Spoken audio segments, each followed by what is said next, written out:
Bem-vindos a mais um Giro Sindical. Eu sou a economista Renata Belzunces e o Giro Sindical é uma parceria entre o DIEESE e o SINDICT. DIEESE é o Departamento Intersindical de Estatística e Estudos Socioeconômicos e SINDICT é o Sindicato Nacional dos Servidores Públicos Federais da área de Ciência e Tecnologia no setor aeroespacial.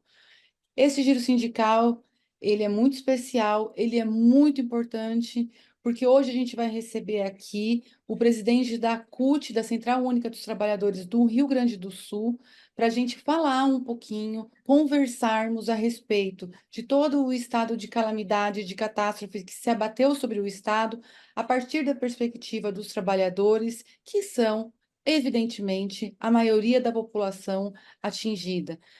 Amarildo, obrigada por aceitar nosso convite. A gente sabe que você está com uma agenda muito complexa esses dias, então eu já queria começar te agradecendo demais por aceitar conversar conosco no dia de hoje. Obrigado, Renata. Parabéns aí pelo giro sindical, ao sindicato, ao DIEESE. O Amarildo, ele é presidente reeleito da CUT Rio Grande do Sul, ele é professor e também faz parte, também compõe a direção do SIMPRO, do Sindicato dos Professores do mesmo estado. Em primeiro lugar, eu gostaria que você falasse um pouquinho sobre as reações imediatas e as reações mais rápidas que os sindicatos já têm tomado, e a partir da CUT, quais são as medidas, o que que vocês já têm feito para contribuir? Primeiro, a gente precisa registrar. Esses fenômenos climáticos vieram para ficar, o aquecimento global existe, contrariamente a que muitos tentaram dizer e continuam, a pretexto de ficar acumulando e destruindo a natureza, e estamos colhendo as consequências dessa irresponsabilidade do humana e do capitalismo. Nós temos uma discussão que vem sendo acumulada na CUT há mais tempo sobre a necessidade urgente da pauta climática fazer parte da luta da classe trabalhadora. E nós incorporamos nos últimos congressos esse tema e tensionando junto às autoridades para que isso se constitua políticas institucionais do Estado brasileiro como um todo, com muita resistência, né, dos setores econômicos, há que se dizer. Agora vem aqui no Rio Grande do Sul essa tragédia, né, que ela, na verdade, ela já, o ano passado já aconteceu em algumas partes do Rio Grande do Sul. A gente já estava avisado, inclusive Porto Alegre, e nada foi feito, viu?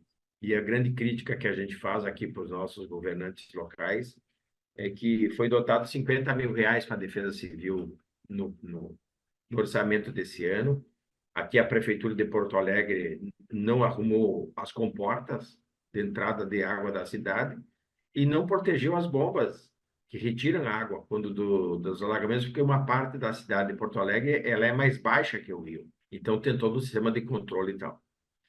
Mas Uhum. nós, sindicatos que fizemos a luta, ano passado organizamos a solidariedade com todos os trabalhadores que perderam lá seu fogão, o seu micro-ondas e tal, a gente sempre ficou alertando para a necessidade de se fazer um plano, né, mais preventivo e tal, inclusive de não se voltar para casa e se reconstruir a cidade em outro local, alguns bairros. Quando o 1º de maio veio e choveu muito, suspendemos os atos aqui no Rio Grande do Sul, a gente já saiu a campo para comunicar as comunidades mais vulneráveis para que começassem a fazer um plano de saída. E organizamos espaços, inclusive, de acolhimento.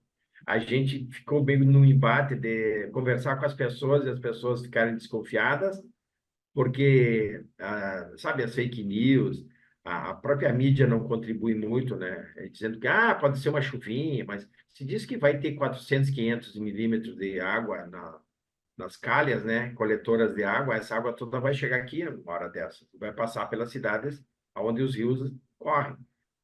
E nós acreditamos nos cientistas da URGS que disseram, ó, dessa vez Porto Alegre tem que se preparar para evacuar, a região metropolitana vai ter que se preparar e nós nos preparamos melhor para isso.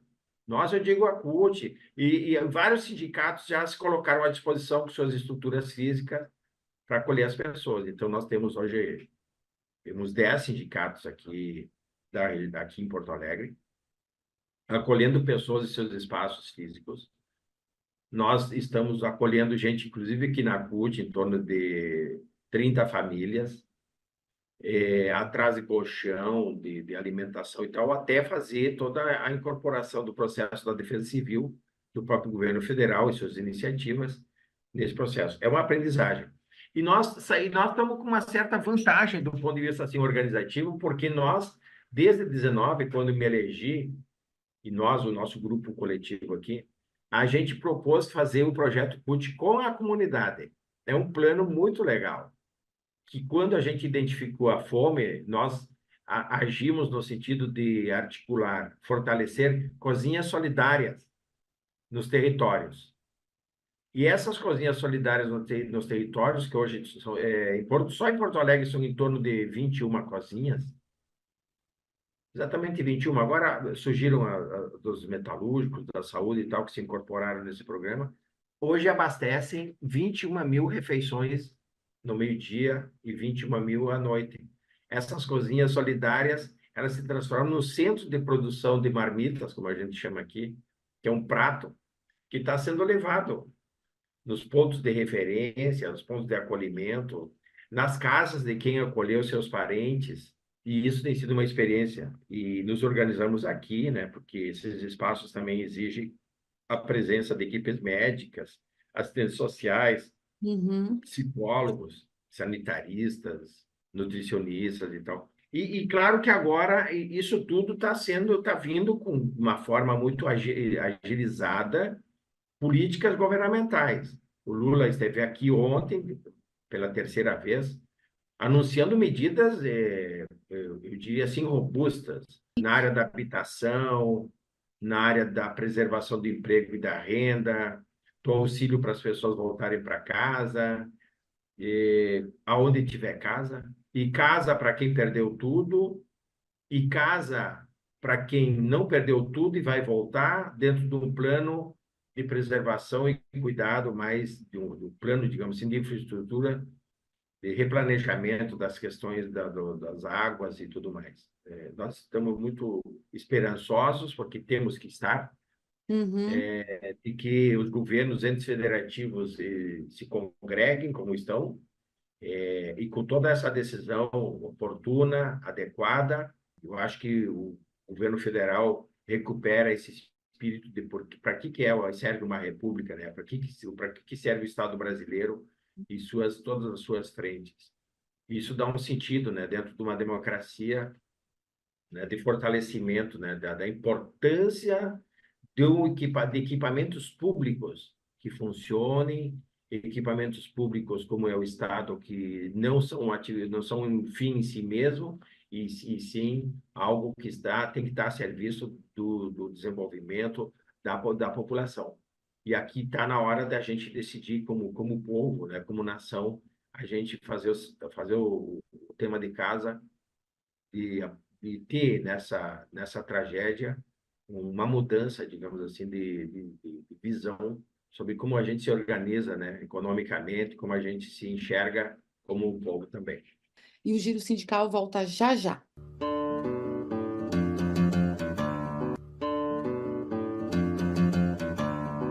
O Giro Sindical está de volta e este programa recebe o presidente da ACUT, da Central Única dos Trabalhadores do Rio Grande do Sul, Amarildo Sensi. Amarildo, as pessoas que hoje estão trabalhando na linha de emergência, fazendo o socorro, tomando as primeiras medidas para acalentar as pessoas e também para já começar a dirimir, a trabalhar para o retorno de uma condição normal, esperando as águas baixarem, todo esse processo que a mídia tem incessantemente acompanhado, são trabalhadores. São trabalhadores do setor público ou são terceirizados pelo setor público e uma parte são trabalhadores do setor privado. Esses trabalhadores, imagino, e aí eu gostaria que você contasse um pouquinho, devem estar submetidos a jornadas extensas, são pessoas que também têm situações para cuidar próprias, situações domésticas. Então, como é que tem sido isso? A gente falando agora um pouquinho dos trabalhadores do setor público. O setor público, que foi sucateado gravemente no último período, né, especialmente federal, porque algumas estruturas foram simplesmente desmontadas, deu uma resposta à altura da exigência do que a gente faz de um setor público. Nos alertaram, os cientistas que são das instituições federais, equipamentos científicos, nos disseram, olha, vamos cuidar melhor da vida e do planeta. E os setores públicos agora nas emergências é linha de frente, desde os setores das Forças Armadas, que atuaram e atuam mais junto com a sociedade civil, que é verdade. Aqui foram milhares e milhares de voluntários, mas o setor público, eu queria alertar isso aí, cumpre o seu papel. É verdade, muitos servidores foram atingidos porque moram também em regiões mais vulneráveis, em bairros que foram alagados agora. Então, a gente convive com uma realidade de servidores públicos que não estão, que perderam tudo também, que não estão conseguindo ir ao trabalho, e remanesce, claro, um serviço dobrado para quem tem que dar cobertura, porque já é pouca gente, né? Infelizmente, nós passamos aí eu falei do desmonte, mas uma diminuição também de servidores públicos. E à medida que as pessoas foram saindo, se aposentando e tal, eles não foram substituídos à altura da necessidade. O DEMAI aqui em Porto Alegre faltam 2.000 servidores. O DEMAI é o equipamento das águas, do cuidado da cidade, da proteção da não entrada da água na cidade. Não foram repostos dentro de uma perspectiva de vender a empresa pública da água, do saneamento aqui de Porto Alegre, com 400, 500 milhões em caixa. E com 150, 200 milhões teria arrumado tudo, não teria uma gota d'água dentro de Porto Alegre. Então, mas o servidor público está ali, está correndo atrás, está buscando soluções, está se transversalizando, está buscando experiências de outros estados da federação. Aqui tem servidores públicos de outros estados também contribuindo nas suas áreas, dando assim, digamos assim, mostrando assim, como eu disse, a função do Estado, porque o servidor público, como a gente diz, ele está a serviço, ele está aí para atender a população. E diante de uma tragédia dessas, mais ainda se desdobra, né, a importância desses profissionais, porque eles estão em áreas que eles conhecem a área que eles atuam. Eles têm experiência em relação, inclusive, a políticas públicas que deveriam ser desenvolvidas em cada área. Então, além do trabalho propriamente dito, tem toda essa inteligência, esse acúmulo que eles têm, que é muito importante num momento desses. No setor privado, evidentemente, também há uma paralisação do setor privado, há uma paralisação dos negócios, há uma paralisação nas empresas, e isso tudo preocupa, porque além das perdas materiais e as perdas principalmente humanas, sem dúvida alguma, há também a preocupação de o que vai acontecer também com o emprego dessas pessoas. A gente já sabe que já está na imprensa a solicitação de benefícios por parte dos empresários para fazerem frente a esse período e preocupa, evidentemente, os trabalhadores. Será que continuarei empregado? Como é que está essa situação no mundo do trabalho no setor privado? É uma situação parecida com a da pandemia? Nós tivemos, na pandemia, uma espécie de paralisação de todas as atividades.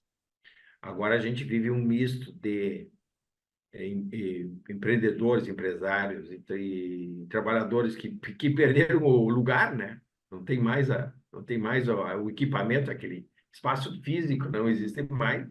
E ele desapareceu simplesmente. Tem bairros inteiros que desapareceram. Não tem mais uma construção civil na área, assim. A JBS, por exemplo, uma empresa grande, está na beira do rio ali, que foi agora destruída literalmente.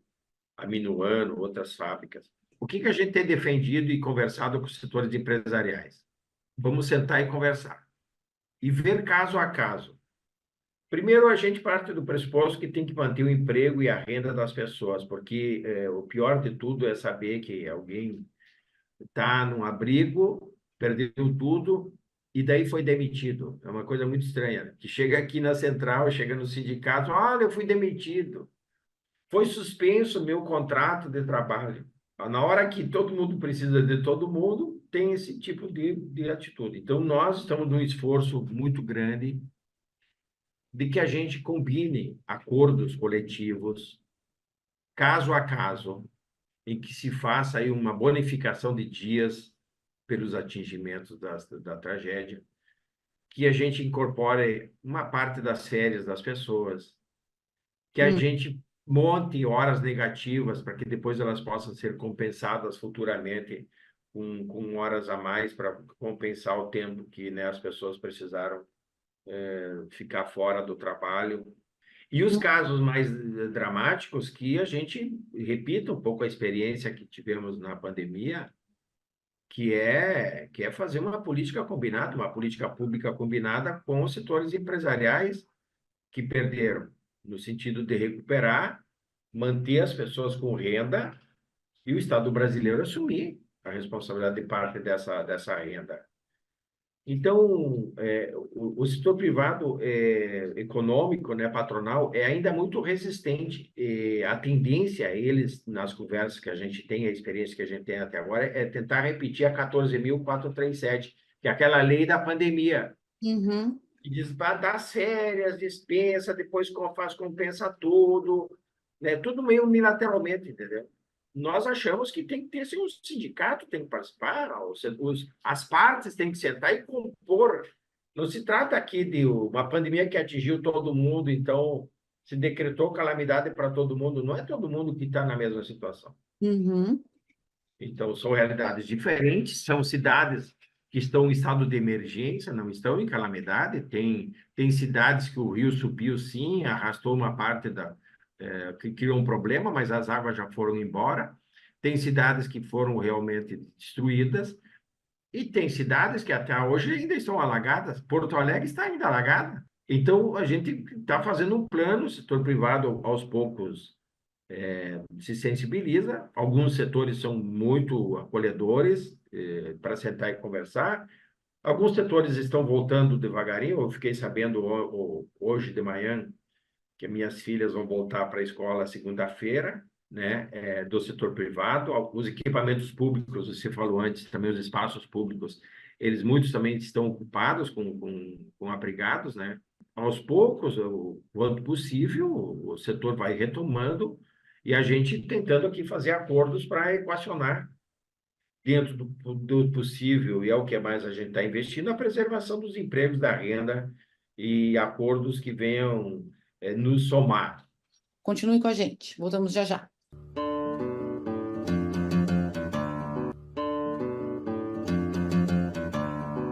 Giro Sindical está de volta e aqui nós continuamos a nossa conversa com o Amarildo Sensi, presidente da CUT, da Central Única dos Trabalhadores do Rio Grande do Sul. É evidente que reconstruir cidades com planos de resiliência envolve muita mão de obra, envolve trabalhadores. Ter um setor público mais preparado envolve fortalecer o setor público, contratar servidores, contratar, capacitar, colocar nas melhores práticas, colocar na frente, na vanguarda do conhecimento que a gente tem sobre esse assunto no mundo. Eu sei que você comentou que a CUT do Rio Grande do Sul lançou um documento, e eu gostaria que você falasse um pouquinho, trouxesse aqui para o Brasil inteiro, qual foi essa manifestação que a CUT do Rio Grande do Sul fez. Então, a gente, na verdade, foi construindo um documento, conversando com todos os setores, né? Macro setores aqui dos trabalhadores, de como que a gente deveria se posicionar nesse momento tão difícil. Reunimos os coletivos jurídicos, né? Que a gente tem um grande coletivo jurídico aqui, dos públicos, dos privados, e ousamos apresentar o documento, distribuímos ao governo, mandamos para o Ministério do Trabalho, para a CUT, primeiro fazendo uma menção a essa ideia de que, bom, às vezes essa questão ambiental veio para ficar. E a gente precisa se preparar para isso. E nesse momento, a gente precisa preservar empregos e a renda das pessoas, de alguma maneira, tanto em políticas públicas quanto nos processos negociais que a gente venha a tratar. Por isso, a importância da presença dos sindicatos como interlocutores dos processos, tanto de empregadores quanto de trabalhadores. O primeiro impulso empresarial foi tentar aplicar automaticamente a 14.000, que estabelece lá férias, que vai, entendeu? todo aquele arrazoado de situações que é da pandemia, não é de uma calamidade, não é de um estado de emergência, não é aplicável. Isso passa por, sim, manter as convenções coletivas, que está parte do documento, nessa área do trabalho, né? Uhum. Considerar uma postada de abono, considerar as férias, considerar as horas negativas, que eu já falei ontem, antes, considerar, sim, os investimentos no setor público, garantir que os que não possam trabalhar por motivos de deslocamento, estarem abrigados, eles tenham um tratamento especial, né? E lógico que dentro disso aí a defesa de políticas públicas envolvendo a União, o FGTS, linhas de crédito facilitados para as pequenas e médias empresas, a fundo perdido, inclusive, um plano de moradia que a gente considerou aqui cidades sustentáveis, né? Cidades solidárias, enfim. A nossa casa e nossa vida, e não mais a minha, né? Que ela sempre dá uma ideia de que depois que eu estou lá, eu faço o que eu quero, né? E colocar a agricultura familiar dentro desse cenário e ter um tratamento especial para a produção de alimentos, né? Linhas de crédito, o dinheiro para linha branca, que acabou sendo anunciado ontem, a gente ficou bem feliz. A gente sabia que ia vir, mas isso tinha que fazer parte, é um pouco a expectativa que os trabalhadores têm, assim como essa questão da moradia. E grandes frentes de trabalho, junto com os setores empresariais, para envolver as comunidades, nos territórios, os trabalhadores e trabalhadoras, os desempregados, no Hum. sentido de fazer todo o processo de recondicionamento, limpeza, enfim, higienização dos espaços, porque isso para nós dá essa ideia de um grande povo em movimento, um coletivo, né, se ajudando. Ah, e as empresas que não tivessem uma volta tão cedo, se aplicasse lá a política do governo federal garantir a renda, né? E as empresas também complementarem e se manterem ativas, pelo menos, e depois se reconstruírem em algum outro espaço, também com políticas públicas que estão sendo anunciados aí, né? O Pronamp e outras políticas. 14 de maio, as centrais, a CSB, a CTB, a CUT, a Força Sindical, a Intersindical, a nova central, a NCST, a Pública e a UGT assinaram uma nota em que estabelecem uma série de propostas para a construção de cidades resilientes e para enfrentamento da mudança climática e da emergência ambiental. Essas propostas das centrais sindicais, elas falam, além da solidariedade que os sindicatos estão implementando e que o Amarildo já trouxe para a gente, através da disponibilização de sedes, através das cozinhas, através dessa luta, dessa ação emergencial, mas que também tenta se preparar para o futuro, compreendendo que a emergência climática ela veio para ficar e que a gente não nega isso, a classe trabalhadora não é negacionista. Essa é uma série de propostas de políticas de trabalho, emprego e renda. Existem propostas como, tipo, formular e implementar o programa de empregos de interesse público e comunitário, onde as pessoas elas estariam preparadas através das ocupações adequadas para agirem, para atuarem no caso da emergência climática se fazer presente com o que é o que temos, que envolve a construção e reconstrução das cidades, envolve o cuidado com as pessoas e com o meio ambiente e a saúde pública. Então, são novas modalidades que essas emergências climáticas estão fazendo necessárias. Tem propostas como do tipo, pensar o que a gente faz com o FAT e com o FGTS. Pensar, por exemplo, o seguro-desemprego. Se um negócio ele vai à falência, se um negócio ele deixa de existir, o seguro-desemprego é o mesmo numa situação de destruição de uma região, de um local, ou uma situação em que há uma certa normalidade, há uma certa. Ou seja, é possível buscar um outro trabalho, mas não é possível buscar um outro trabalho quando você tem algo dessa monta.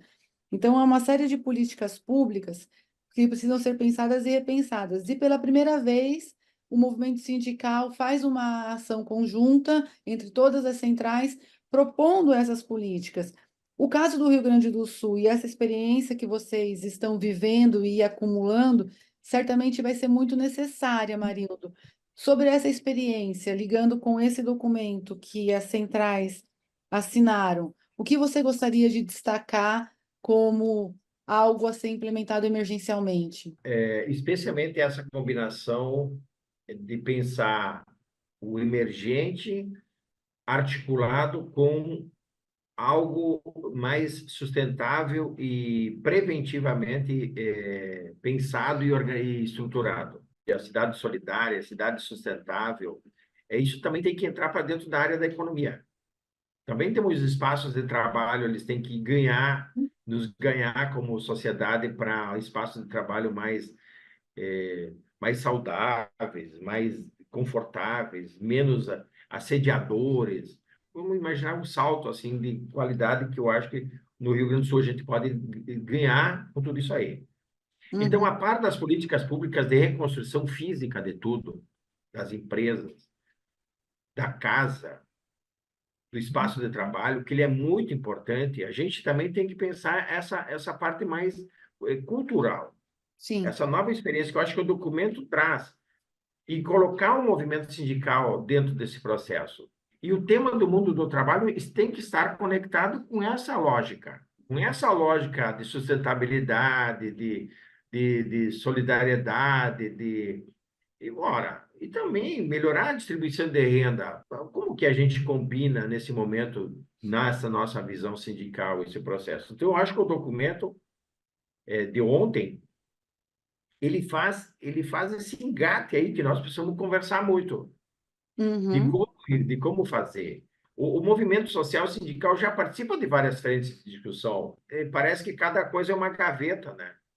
Que conversa lá, mas não traz tudo para dentro de uma relação mais global que a gente precisa aproximar. Eu acho que o movimento sindical ele pode contribuir muito nessa aproximação, porque na minha opinião, na nossa opinião, isso faz parte, né, da velha luta de classes que ó. a gente tá aqui conversando. Não deixou de existir, nós continuamos com interesses diversos, mas nós temos que aproximar interesses ainda em tempo de salvar o planeta e de construir uma sociedade mais igualitária e mais justa. Amarildo, eu quero te agradecer mais uma vez. Muito obrigada e conte conosco, conte com toda a solidariedade que todo o Brasil, o movimento sindical brasileiro, certamente emite para vocês. Obrigado pela oportunidade, obrigado a toda a solidariedade do Brasil, das pessoas do mundo que estão empatando com a gente, e deixo também um grande abraço e um obrigado a todos esses sindicatos, sindicalistas e militantes que estão de voluntários, estão cedendo seus espaços físicos, estão contribuindo para essa e todas essas cozinhas comunitárias e mães e lideranças de territórios que estão, digamos assim, nesse momento, estamos todos juntos para aprender e sairmos daqui resilientes, mas mais solidários, humanos e construtores de um Brasil e um Rio Grande do Sul melhor. Obrigado. Seguimos. Tchau, tchau.